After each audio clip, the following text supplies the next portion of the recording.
Mbrojtja e imazhit futbollit nuk është kufizimi fjalës, është përgjegjësi institucionale dhe morale ndaj sportit që ne përfaqësojmë. Të gjithë duam të fitojmë, të gjithë duam dalim kampion. Por një ndeshje fiton vetëm një skuadër, ashtu si edhe në një kampionat. Kjo është natyra e garës sonë.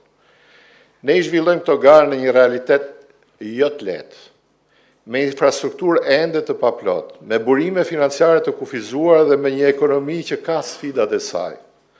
Dhe megjithatë falë për kushtimit tuaj, sakrificës dhe pasionit tuaj, të nderuar drejtues të klubeve dhe akademive, futbolli shqiptar jo vetëm që mbahet në këmbë, por rritet dita ditës.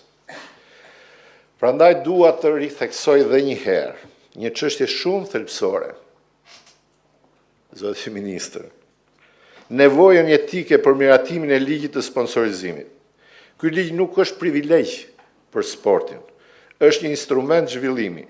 Ai nxit investimet, formalizon marrëdhëniet financiare, rrit transparencën dhe krijon mundësi reale për rritje, për komunitetet dhe për ekonominë kombëtare.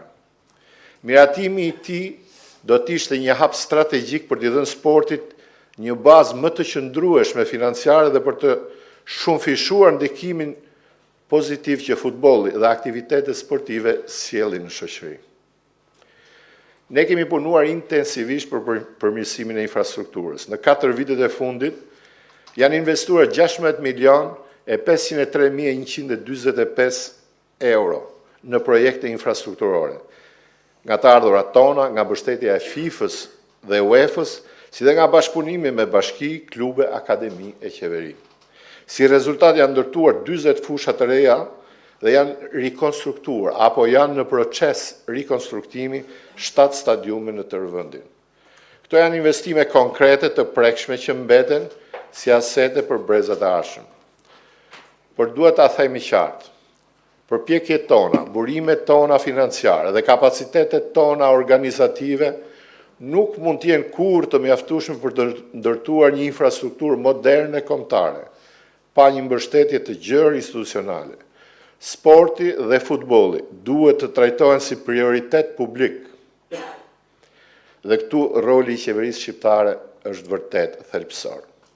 Sot, Shqipëria ka një fushë futbolli për 18.981 banor.